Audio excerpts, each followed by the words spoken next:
पहला मुँह बीड़ी पीता तो, फिर हमारे पप्पा ने मारे बाबा रामदेव जी की योगा क्लास ज्वाइन करा दी। अब मैं 500 भी बीड़ी पी लूं। किस्मत हारा कर गलती तो मारी थी यार, मैंने मारती पप्पी मांगी न मु टेगड़ा कूर क्यों होत तो फिर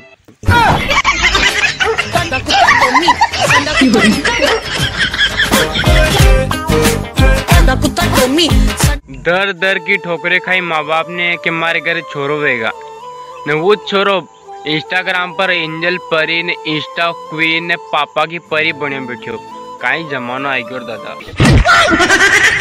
मतलब की भरी इस दुनिया में ना जाने कौन सच्चा